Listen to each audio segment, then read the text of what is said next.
Hello, ladies and gentlemen. I hope I am going live about now. Welcome to a new episode with Mark Tech. We've had a crazy couple of weeks behind us. Now that the iPhone events and the Apple Watches are all out, have come out, have been tested.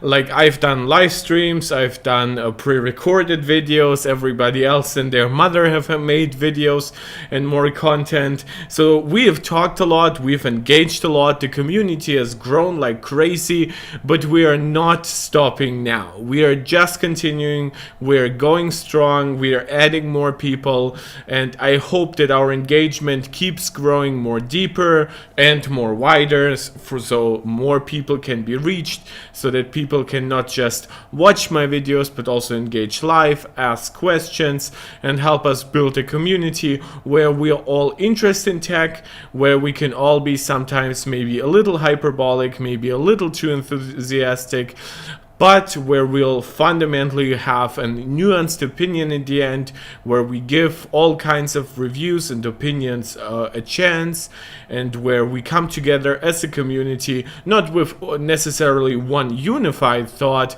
but at least with a one unified desire to find as close to the truth as possible. And one of those issues, so was such a great segue, I guess, has been the question of the iPhone 15 Pro Max durability. Now, durability is always a difficult issue to test. Now, we know that, for example, the iPhone 4 has had back cracking issues, right? It was pretty early on in the iPhone's existence. The glass was not as refined chemically as it could be.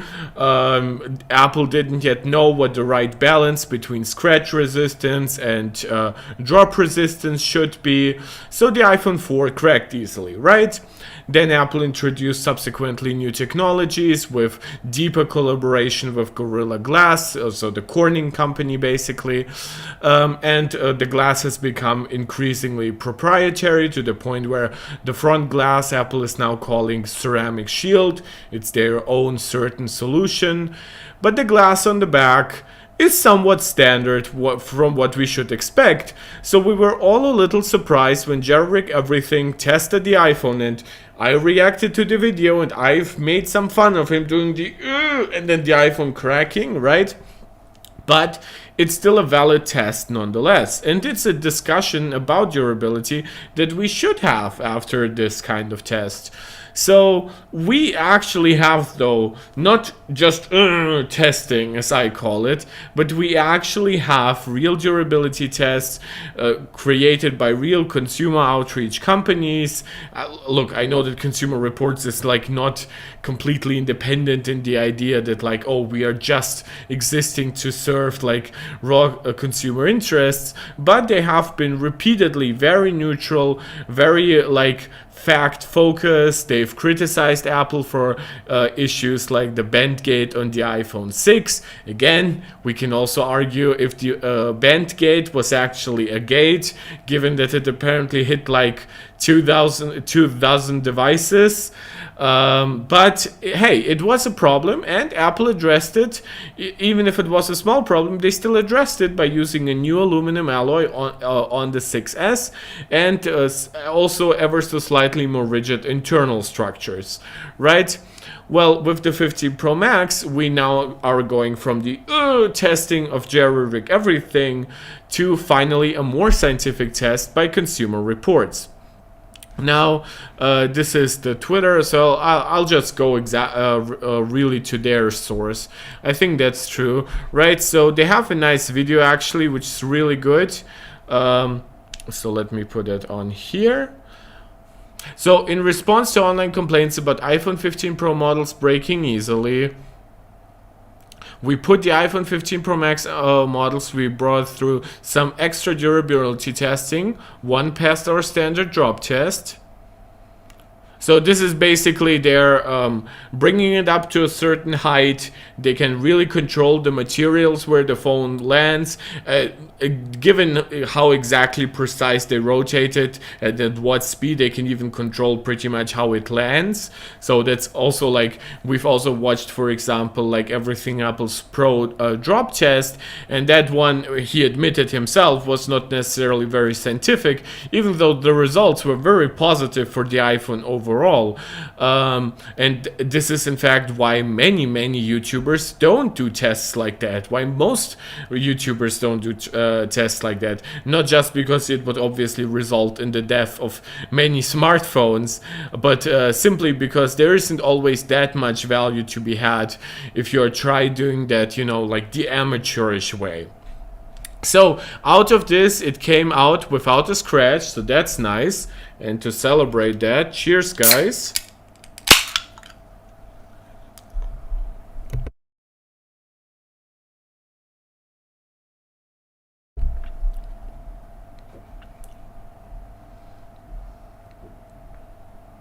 Yeah, looks good.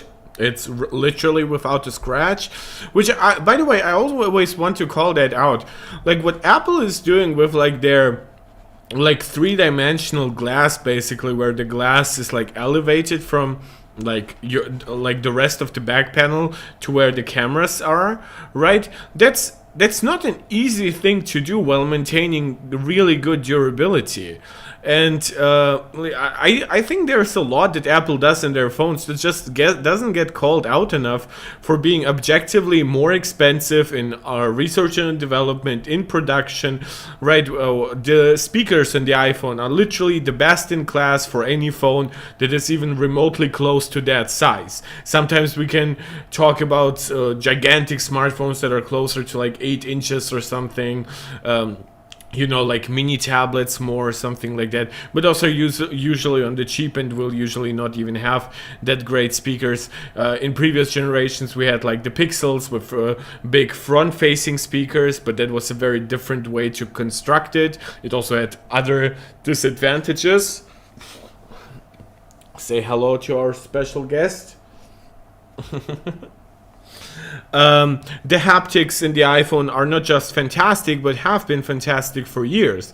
While on many Android phones, they've been like somewhat even up and down. Like there was a phase where Google like really doubled and tripled down on haptics. Then they kind of really, you know, like they became like basically the best by default in the Android world, but it's nothing earth-shattering by any means. And there's just a lot. Like even MagSafe by itself is a very innovative technology, and it has literally transformed in many ways how I can utilize my phone. For example, with the little MagSafe thing, right, from Belkin, I put it on my laptop and use it as my front camera. It's super easy to use, and every other accessory, like it supports faster wireless charging for the iPhone than you would usually get with Qi charging. And those are all things that come together, and they cost Apple money in research and development as they create them, and they cost them in production. Like better like speakers by themselves cost more money. You need magnets for MagSafe over just the coil charger for Qi, and thankfully now Qi 2 will somewhat standardize MagSafe functionality. I really hope that it gets really standardized across as many Android phones. And the same goes for things like haptics, right? Haptic motors are not like they're not the most expensive thing in the world, right? But the quality one will cost you some money. And the same goes for how Apple constructs their phones in general. Like choosing stainless steel as a material to work with was a bold decision in comparison to aluminum that is cheaper, easier to work with. But Apple still did it, and now they're using titanium, and as it really seems, titanium clearly isn't to blame for any of the overheating issues, so we can really put that to rest, at least. I can address it if anybody is still curious. But yeah, and the same goes for the front glass becoming ceramic shield, the back glass sometimes being more scratch resistant, sometimes more drop resistant, and we are paying fair money, like a lot of money, but in my opinion still fair money, at least for the pros, when it comes to all the stuff that is there. And while I can be critical of Apple to a strong degree sometimes, I do still want to underline that my fundamental relationship with Apple, if you want to call it a relationship, right? It's not parasocial, right? Like with some kind of celebrity. It's not direct, like with any person in your real life, but it's a consumer relationship with a company where you put some trust into them. You hope that you're getting something worth your money, and tests like these show me that, yeah, there is some justification for the trust that I put into Apple and have been putting into them ever since the iPhone 3GS, when the first iPhone that I ever bought.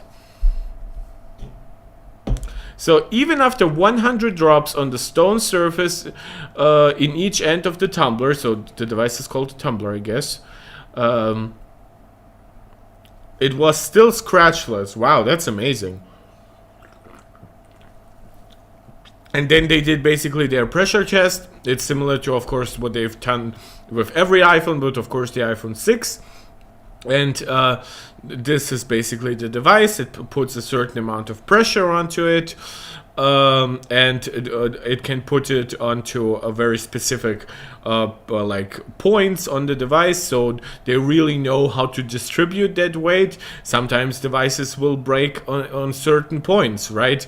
You might have some structural problems in terms of rigidity and integrity. Like imagine if like Apple really was really lousy in construction around the 5G millimeter wave cutout, right? Maybe the phone would break there. Maybe it would break around the cameras. Maybe it would break around one of the antenna lines or around the buttons.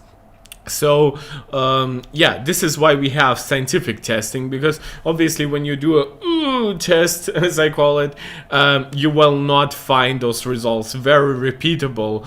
And then sometimes you also just have duds, to be quite honest, and that's why warranty exists to a degree, but that's also partially why Apple made the back glass now easier to replace and therefore cheaper. It's because sometimes you are just out of luck. Sometimes the drop is way harder than one might expect, right? Maybe you just drop it on your regular floor and it breaks. Sometimes you drop it out of like head height onto the asphalt and nothing happens. So yeah, I guess this is a good like lesson for all of us to have, that like repeatability is really, really important if we actually want to make statements about how good a device is, how structurally sound something is built, something like that, right?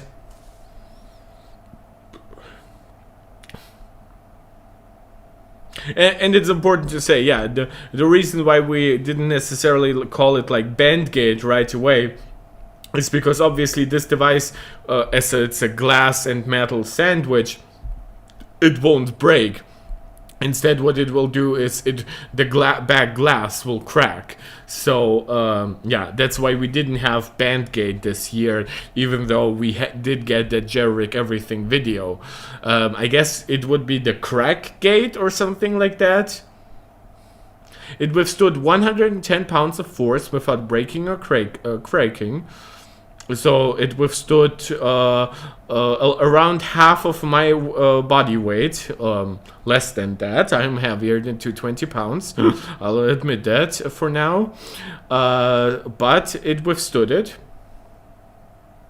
And also, interestingly, they're testing it almost like it would be like a Jailbreak Everything test, right? As if they're putting like 2 fingers onto it that apply the pressure. It's actually quite interesting.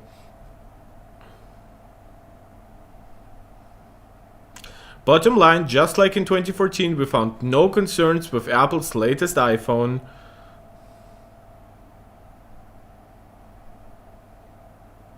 Wow, okay, that was short and sound. I really admire that kind of work. I really would love if, like, look, I cover a lot of stuff that gets reported by 95 Mac, Mac Rumors, Apple Insider, Cult of Mac, and I'm really, really appreciative of a lot of the work those guys do. But fundamentally, they don't do that much different stuff than what I do, right? Which is they report on something that they get information for, which of course that's journalism. But most of the time, the things they report on are stuff that gets like reported to Bloomberg Smart German or to Digitimes, or it gets like just released as like some kind of analyst report or something like that. And I wish that a lot of those more professional Apple websites, I put so much respect into some of the people there. I would really love for them to be able to do some of that testing. This is why I've been, for example, also critical of Jerry Rick Everything. I like the dude has like a ginormous studio. In addition to like smartphone and tablet testing, he also does like even some car tests. He has like a nice Rivian and stuff like that. Like really, there wasn't like, after all those years, there wasn't the money there to buy a machine like this to more streamline his like pressure tests. Really? And all of those guys that test like all the like the drop tests, really, you couldn't buy something like this? Yeah, like sure, this is like limited to like what, 6 feet or something like that. Maybe no, I think it's less, right? It's probably like 3 feet actually.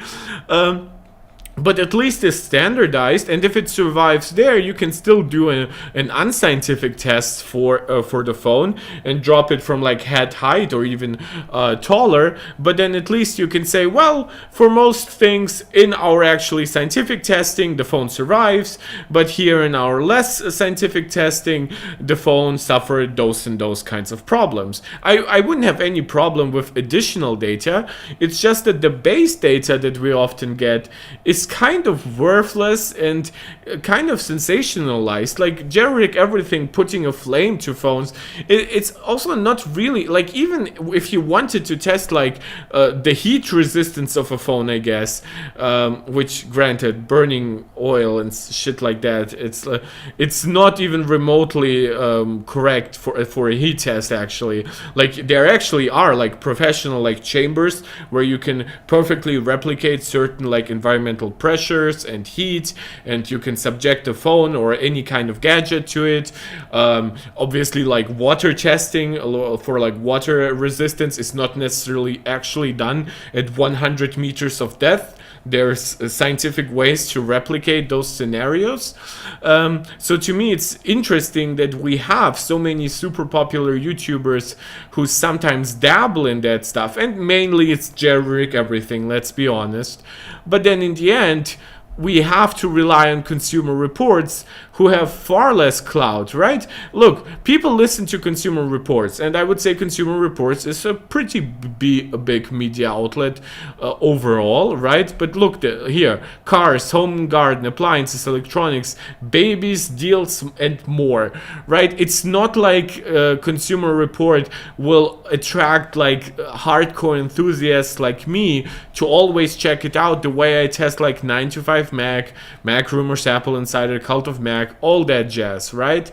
So I wish we had more comprehensive testing by people that actually are very deep into the materia of actually smartphones, tablets, so we could have a niche where basically the interest of people is rewarded. I think there's enough interest there. I think it would make its money back, basically. Like if 9 to 5 Mac, in addition to their regular reviews, could also like launch something like this with every iPhone launched, even with every pair of AirPods launched. I think this would work really well. And they could even do like a Patreon where they're like, look, we need to buy a new device.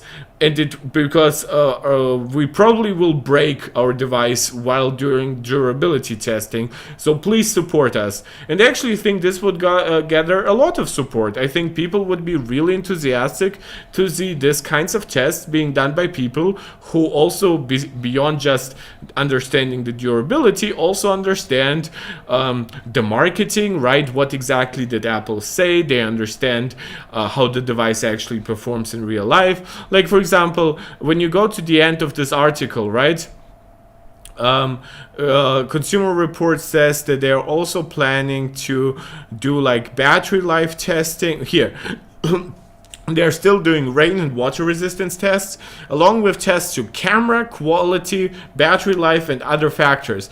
Like, who will watch that, right? Like, maybe they're rain and water resistance overall, but for camera quality, battery life, people watch like MKBHD, Mr. Who's the Boss.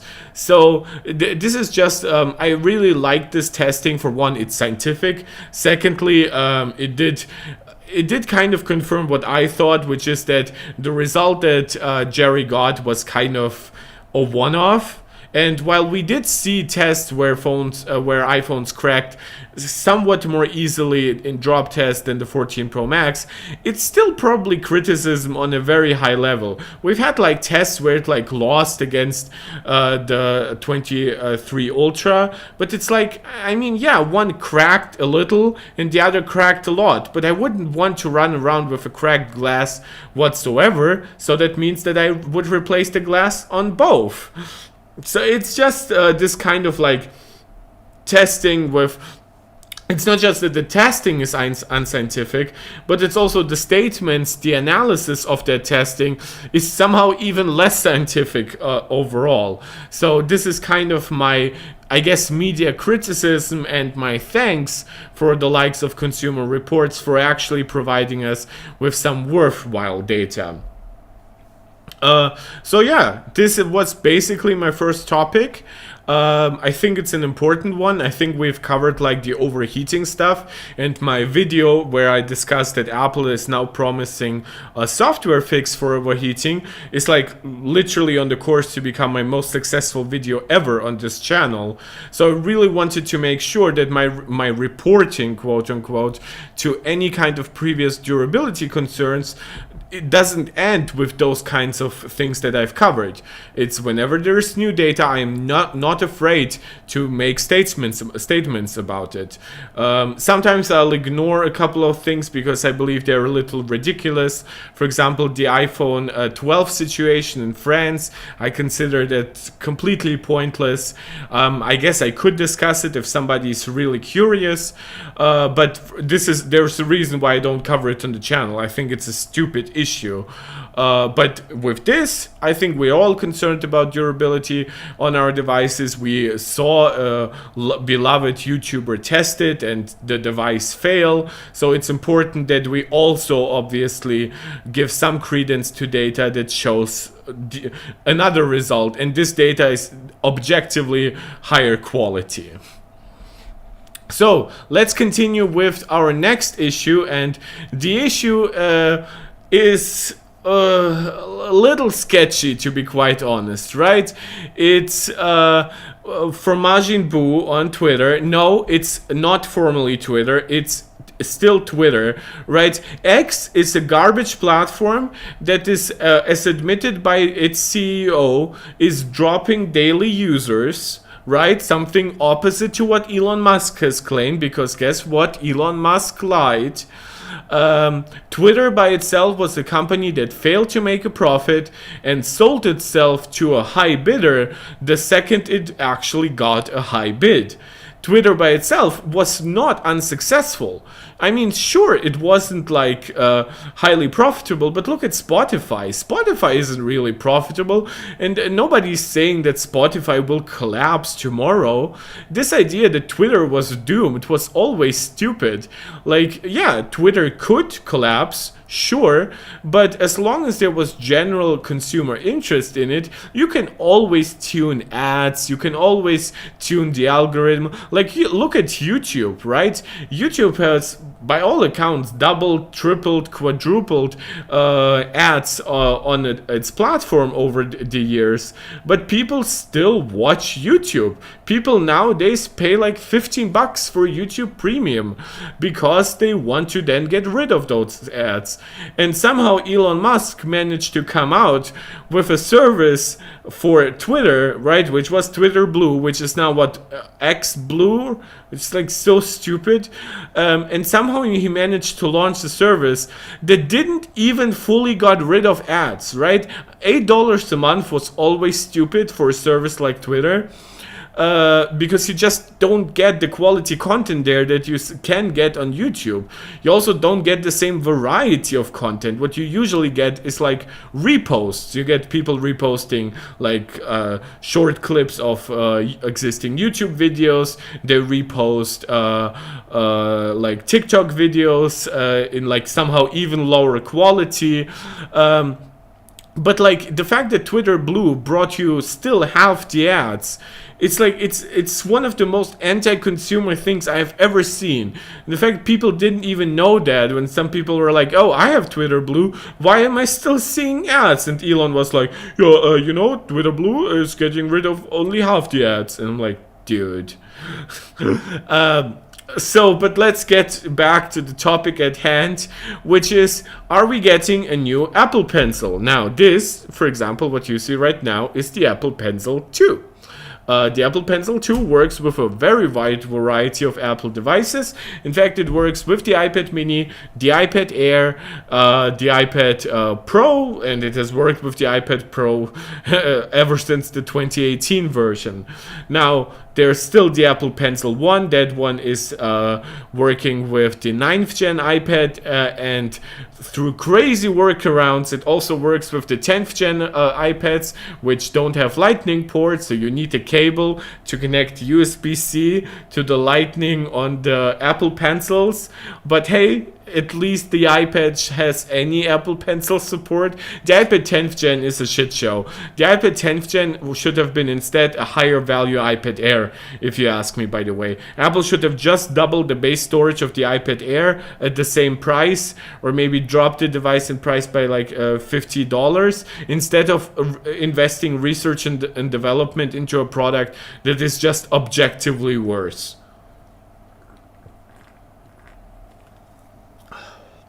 So, but to get back again to the topic at hand, it's a Majin Buu report, and we are talking now about a successor to the Apple Pencil that I just showed you.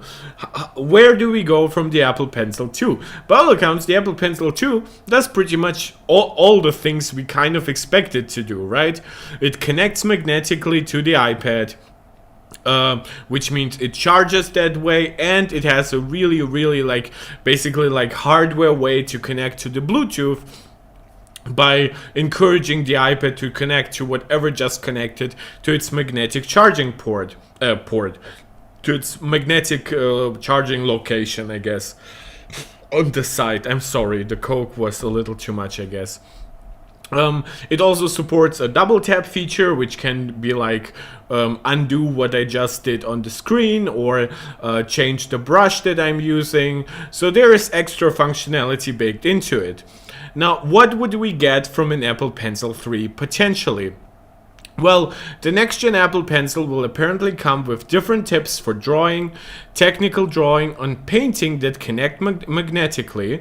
Majin Buu did not share any further details about the device. After a flurry of rumors in 2021, rumors about the 3rd gen Apple Pencil model noticeably died down, and nothing has been heard about the product until now. Now, the reason why, for example, I put that it would be coming for the M3 iPad Pro is because I kind of don't see what else it would come with, unless we are talking about like potentially like an M5 iPad Pro or an M6 iPad Pro, because the M3 iPad Pro is supposed to be more repositioned toward landscape use, right? All iPads currently are somewhat more favorable towards portrait usage, given how like the Apple logo is positioned on the back and how the cameras are exactly positioned. But obviously they work more than fine in landscape, but we have asked ourselves, well, what else would come with a redesign that more favors a landscape orientation of the iPad?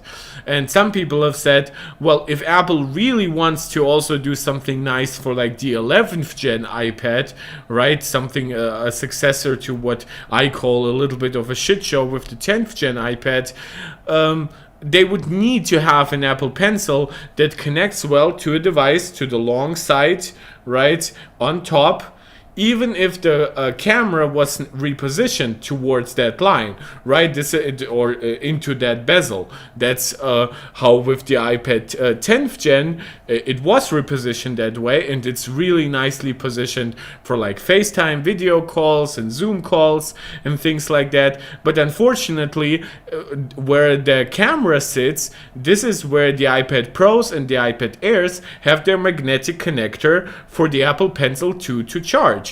By that logic, the Apple Pencil 2 does not work with the 10th gen iPad. But at some point, I think we all expect to have one pencil to rule them all, which we were almost there, but then we've got the iPad 10th gen, which is so weird to think. At least that was the question, like would Apple maybe change one magnetic spot to maybe like two, so the center was still free for the camera, but then it was like magnetically connected to like spots left and right of the camera. But that's just one speculation, right? Well, the other thing that people have complained about ever since the iPad Pro 2015 and the Apple Pencil first gen came out with it was the feeling of the tips as you write, right? A lot of people, when they are like it's like some vegans who are coming over from eating meat, right? And they somehow expect all vegan dishes to now taste like meat dishes. That's a stupid assumption. It's why we have a ton of artificial stuff in the vegan industry, unfortunately, that isn't even really much healthier than meat, even though you can cook fantastic dishes if you're vegan. I know, I've lived 3 years as a vegan, by the way. And I think it's similar to digital devices, right?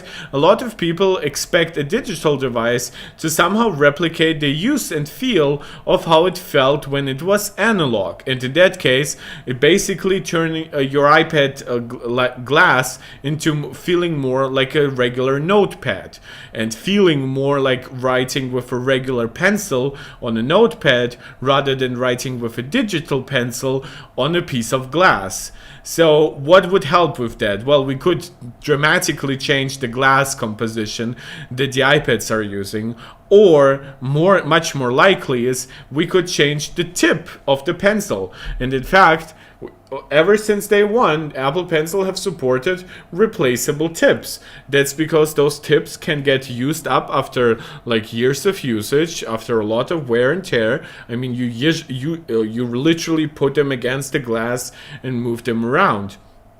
And sometimes your cat wants to eat them. That's a different issue. With this idea, right, if you can replace the tips, why not create different tips? Tips that feel potentially more similar to how a regular pencil would feel on a sheet of paper. And in this case, in March 2021, the leaker known as Mr. White shared an image purporting to depict a next-gen Apple Pencil prototype that featured a shorter design, glossy finish, and a larger, deeper tip. Let us open that. Right? I honestly don't know how much to believe of this, because I'm inclined to think that Apple probably has prototypes for any kind of redesign at any given time, right? I don't think that having this thing out at one moment necessarily proves anything, but hey, right? It is at least something, I guess. Apple was believed to have worked on a smaller Apple Pencil designed for the iPad mini, as well as a $49 model for the iPhone. Yeah, this was when like the iPhone 13 Pro Max were supposed to, and before that the iPhone 12 Pro Max were supposed to get like some kind of Apple Pencil support. They never did, so those rumors definitely went down the drain. But both products never emerged and are said to have been cancelled entirely. It is worth noting that while Majin Buu often aggregates and shares information related to Apple's plans, they do not have a solid track record. Yes, I think that is very worth calling out. What exactly did he say though, right? The next gen Majin Buu. Wait, did we not have like didn't it say somewhere like how it was supposed to feel?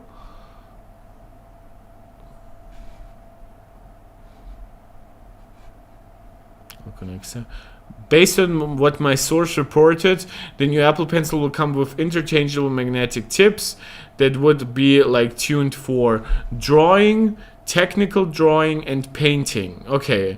I guess that makes sense, right? Apple has engineers working on their devices, artists, just amateurs for all of that stuff. So yeah, it kind of makes sense. Nope. Not giving you any extra permissions, Twitter. So we do not have any confirmation for when this is coming out, which iPad it like would be first paired with, if there's any potential of it supporting an upcoming iPhone or something like that. So again, this isn't like hardcore reporting, but in my opinion, if we are ever gonna get like an Apple Pencil 3, it might as well be now, right? And by now I mean like next year's WWDC, or whenever we are getting the M3 iPad Pro, because if we are seeing an iPad Pro redesign, well then I hope we would also get a redesigned Apple Pencil with it.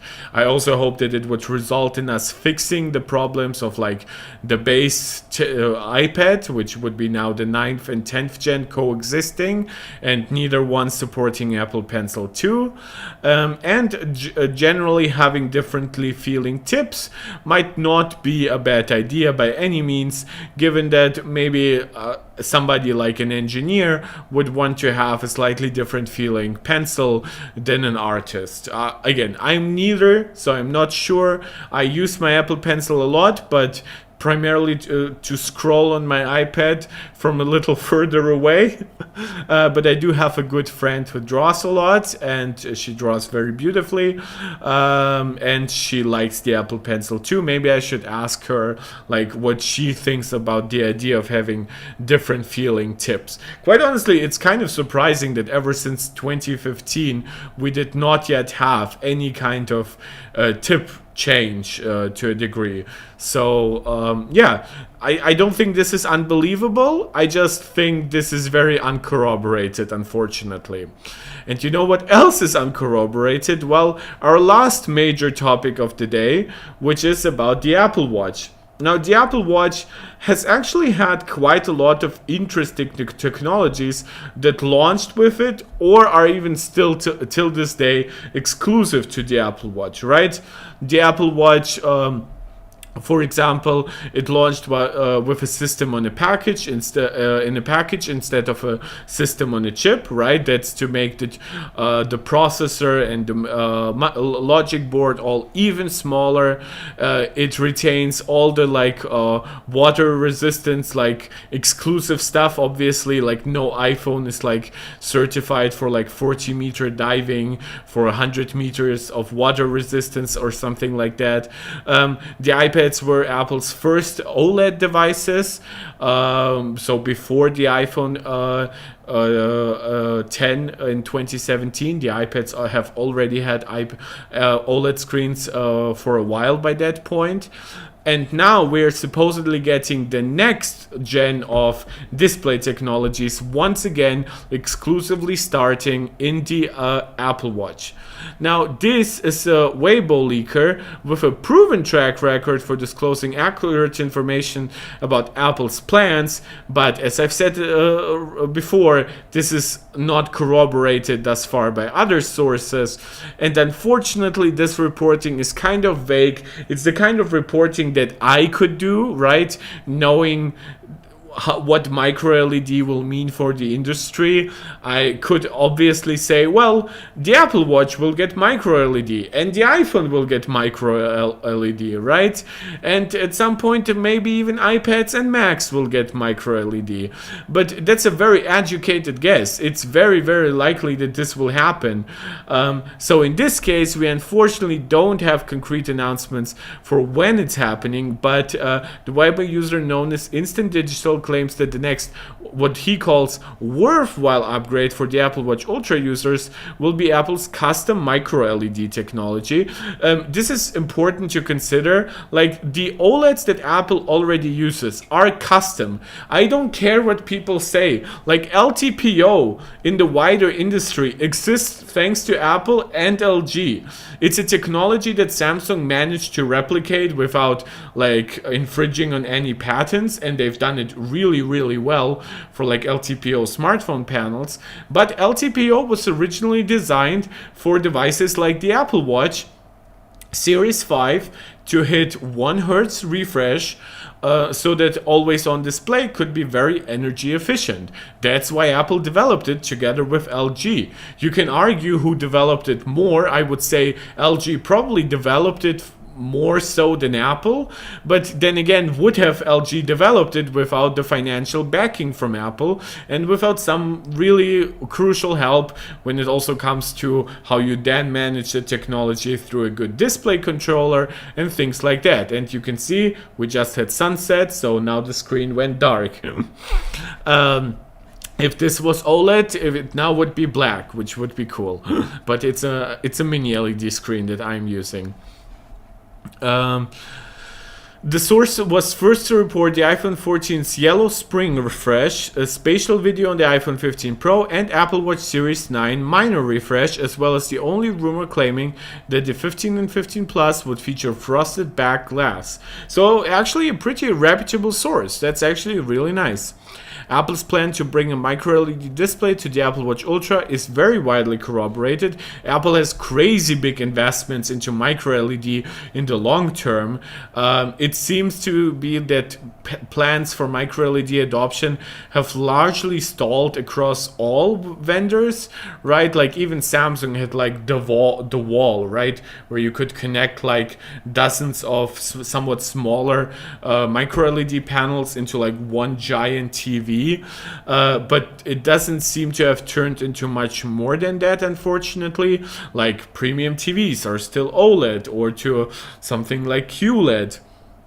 And smartphones are of course OLED or Super AMOLED or Super Retina XDR, if you want to call it that.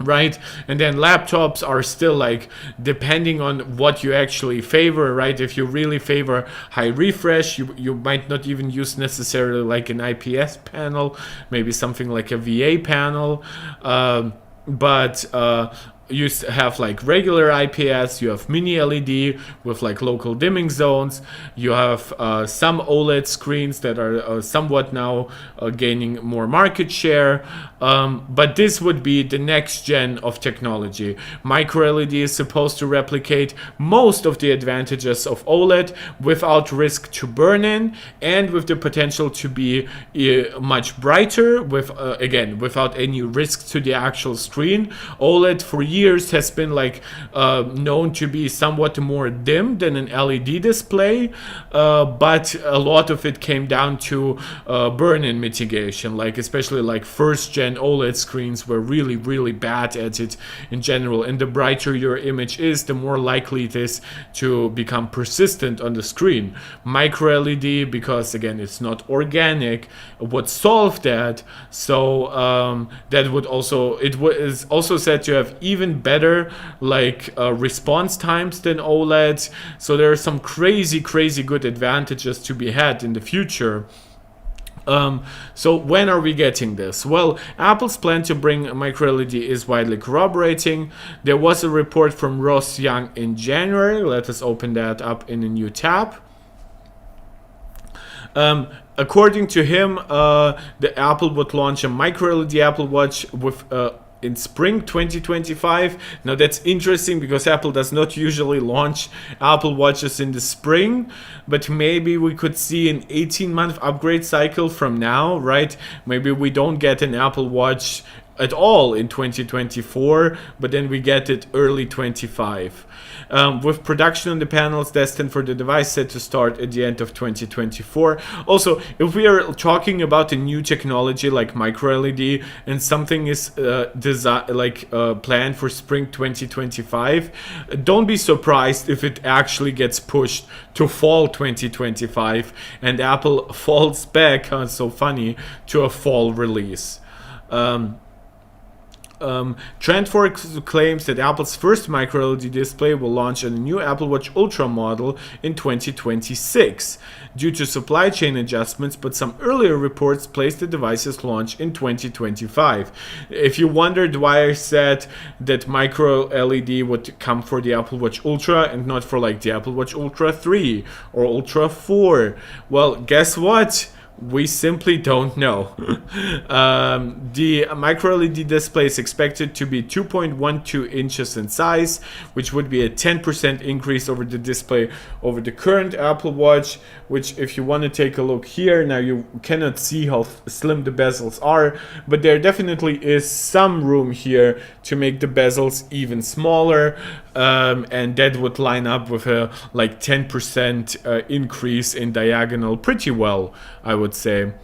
Bloomberg's Mark Gurman reported Apple is likely planning to bring custom microLED. Again, I wanted to say that, right? When I said that Apple is using a lot of custom tech, and for example, even there's iPhone OLEDs, which granted are very much based on Samsung's LTPO production line, which I guess it's similar like to how Apple manufactures like 3nm chips based on TSMC's N3 production line, but there's even more customization there.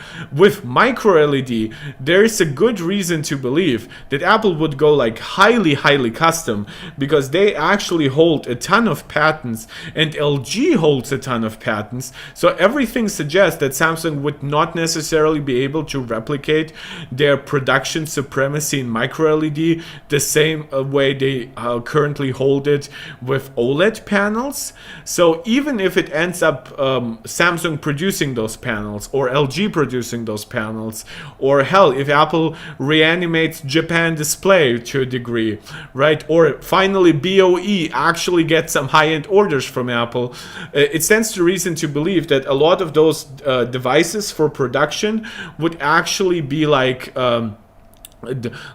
bought up by Apple and then like licensed to those companies. So Apple could save a lot of money by paying a lot of money up front, right? It's similar how even like TSMC themselves, they don't necessarily like design and build all of their ultraviolet lithography technology.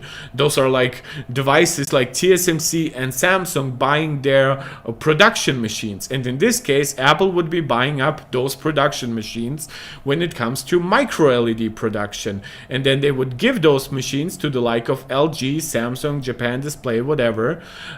Those companies could put maybe a little bit of their own spin on it. Maybe they would even be allowed to use those things for some of their own production, but then they wouldn't be able to rely on some of the stuff that Apple has patented. And in the long run, Apple would have a much better control over their microLED supply chain than they have over their OLED supply chain. This is why Apple still hasn't fully given up on IPS panels. Well, sometimes it's the risk of burn-in with certain kinds of devices, but to a large degree it's because with companies like Japan Display, Apple has long-standing relationships, and they know that they can basically get as many panels as they want for a very acceptable price for them. OLED, because Samsung has such a monopoly on the market, or I guess you could maybe call it like an oligopoly with LG and to a lesser degree BOE, but it's mostly Samsung when it comes to high-end OLED panels, right? Apple cannot afford to bargain with them as aggressively as they can with a company like Japan Display, and with MicroLED they would hope to regain some of that strength and to not have to further increase production costs in the future, which would then lead to increased prices on the device or lowered margins, and Apple does not want to do either. Apple likes to increase prices, but usually they still keep their margins somewhat the same, because they know that if they increase prices for no reason, they usually will get enough backlash, right? It takes something like the M1 Pro, M1 Max, MacBook Pros to increase prices in, I think, in terms of Apple. Like, you really have to have a big generational shift where, like, you went from an IPS 60 Hz panel to a mini LED 120 Hz panel. You went from Intel chips that were barely able to get cooled on the device to Apple Silicon, and that improved battery life and all that stuff that piled up, right? This is why I bought myself an expensive laptop, even though I haven't purchased a laptop by that point for like over a decade. So yeah, there's a lot of like confounding factors for why Apple wants to control their supply chain, and having great technology is one of it. Having great technology at an acceptable price is an even bigger thing here, though. So it would be larger, right? Potentially, I guess this was the reporting. It would either be in 2025 or 2026. And supposedly, according to Mark Gurman, it's not like just a plan for Apple Watches. It would also come to the iPhone, the iPad, and even eventually the Mac. Obviously, the larger you make something, right, a lot of people understand that about like processors, for example. The larger you make a chip, the lower your yields go, because it becomes increasingly difficult to like fabricate something that large without any issues. It's somewhat similar even for TVs, where you could argue that TVs will have maybe lower yields for their panels than a smartphone. Now, there are some compensating factors for that, like TVs don't usually change that much from year to year these days anymore. But yeah, this is why we would start similar to how it started with OLED. We start on the Apple Watch and then we progressively move up.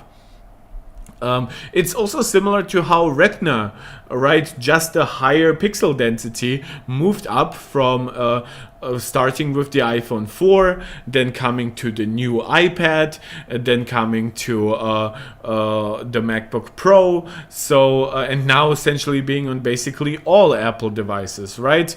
Nothing happens in a vacuum, and technologies become better, they become suited for more kinds of devices, so this would be a very, very interesting rollout over the years.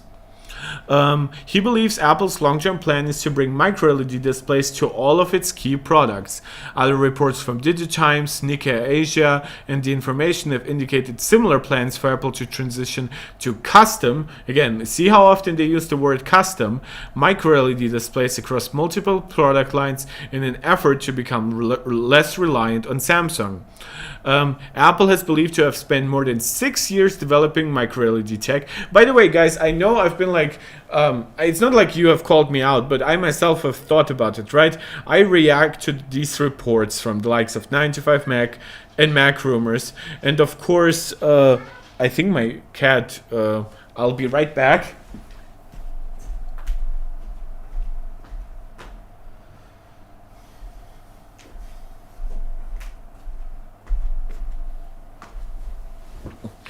my cat like shut herself off somehow, even though the door was technically open. I guess she couldn't pull it further apart.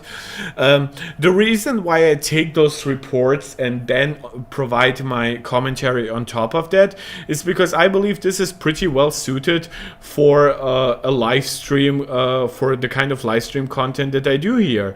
I don't it's not like I'm stealing that information. It's public info anyway, but I also know a lot of that stuff by myself. So this is how I try to provide that info. It's similar to when I do my reaction videos, right? I'm not XQC. I'm not looking at the camera dead-eyed and then every 10 minutes I'm like, oh wow, and then continue like, don't know, drinking whatever he drinks during his streams. Like, I really try to like break up my reaction videos. I really try to provide additional information to the articles that I read with you guys. So if you are somebody who watches my content, engages with my content, if you have any extra ideas of how I should structure my content, please feel free to provide that info to me. I'll be very interested. I hope to grow with you guys, and I hope we can all grow as a community. Yeah, I just wanted to add that, right? So again, 6 years developing micro-LED tech. I think at this point it should probably be like 7, right? It will become the first custom designed display tech by the company itself, mirroring its work on Apple Silicon. Now, it should be said that Apple has been very progressive when it comes to the display technologies they have used in the past. Like, they were one of the first manufacturers to widely adopt high quality IPS panels, right? Even before that, like TN panels over like like, you know, those old bulky TVs, right? Stuff that powered the original iMac and such. Like, Apple has been aggressive with that. The reason why sometimes they aren't as aggressive with OLED is because not only is OLED expensive, but OLED is known for those kind of longevity issues. And when you, for example, look at brightness on OLED tablets, well, it took us until this year to finally get decently bright tablets. So Apple is really interested in preserving some qualities of a panel, and for them, contrast and like perfect blacks are not necessarily always the highest priority. It took a long time until they adopted OLED to the iPhone X, and they only did so with a ton of customization to reduce burn-in risk, to keep it relatively bright, to keep it color accurate across different brightness levels. And I think similar to that, it will take Apple a while to adopt micro-LED, which is why I don't necessarily believe they will be first, but I do kind of believe that they will have a unique take on it and a unique ability to really provide micro LED at high quality on a really high mass production level. Mirroring its work on Apple Silicon, right? So again, Apple Silicon is not produced by Apple, it's produced by TSMC, but Apple works on, of course, the custom design. They also pay a shit ton up front for the actual node development. And of course, Apple is also known to even have some engineers that help out with TSMC's node development in the first place. I don't know how like credible those rumors are, but I wouldn't put it past them. Like, think of USB-C and how crucial Apple has been to the development of what is now a public standard. Even though they just 3 years prior to that had to work on their own technology with Lightning. So I think people sometimes underestimate just how many capable people Apple is working on for them that are actually very productive, right? It's not like the people working for Google or Microsoft are so much worse, but it's just the company structure does not have that many outlets for them to create a lot of like downright brilliant stuff, right?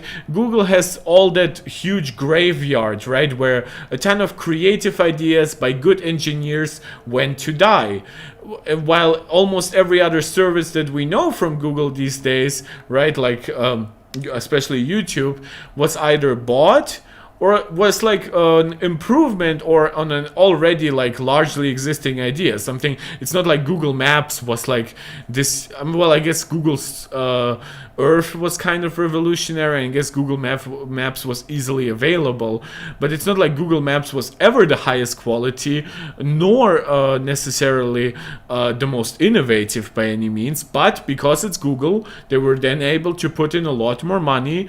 They were able to surpass in relevance their competition, and over time they were also able to surpass many of them in terms of quality, because they actually had the resources to gather as much information as possible to then work on new stuff like Google Street View, which again, other companies, even if they were able to technologically meet it, just did not have the money to do so. And again, nothing against the engineers at those companies, but there's a lot that dies at Google, for example, right? And Microsoft does not produce as many different devices. And some of their devices, like the Xbox, feel like they have been a little forgotten when it comes to also like proper like software for it and stuff like that. But that's a very different criticism. Maybe I should reserve it for some other video, right? It's how we sometimes get back to the old Steve Jobs quote that like Microsoft has no taste. It's not an allegation I want to make against the actual engineers there. I just think that a lot of the company culture is to blame. Similar to how I believe that Windows 11 has actually been kind of the most aesthetically pleasing and the most tasteful Windows version ever, is kind of thanks to some changes in leadership. So I can absolutely praise Microsoft when it's well deserved. But unfortunately, it's not that often, right? People like give a lot of credit to Microsoft for like AI stuff and ChatGPT. ChatGPT was not developed by Microsoft. It was developed by OpenAI. Sure, with a big paycheck from Microsoft, right? But all the stuff that is now powering their Bing AI and stuff like that, that was not developed in-house. It was like combined in-house, and surely maybe they helped improve on some stuff, but overall it's not the same. But that's, again, this is also a different topic for a different video. Let me continue to what we have here, right?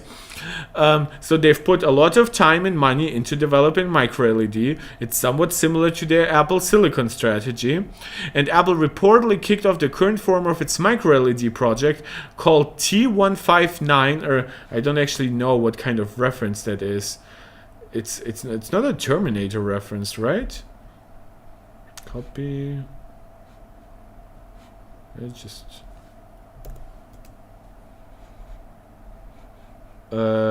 yeah, I have no idea. Like, I guess there's this kind of thing to be a T159, but no. I thought for a second maybe it's like a Terminator that I forgot. At an earlier stage, it even wanted to introduce the technology with the iPhone 10. Yeah, I don't know how credible that is. If that project started in 2017, I guarantee you that at least a year prior, Apple knew what the 2017 iPhone 10 would have for a panel, at least on the basic level, right? Apple would have had the choice between like still maybe an IPS panel, but also an OLED option, maybe had like two different designs ready, given what is actually better to mass produce and stuff like that. But if they actually had the ability to create MicroLED for the iPhone 10, we would have known about actual production capabilities at LG or Samsung that would have allowed for the production of 100 million MicroLED panels. Yeah, that ain't happening. I don't believe this part. The advanced display offers improved brightness. Yeah, definitely. Over OLED, definitely. I guess you could say like mini LED gets like plenty bright, like it does, like Apple's currently mini LED displays like measured up to 1600 nits, but you can get it way brighter. And micro LED by itself is very bright.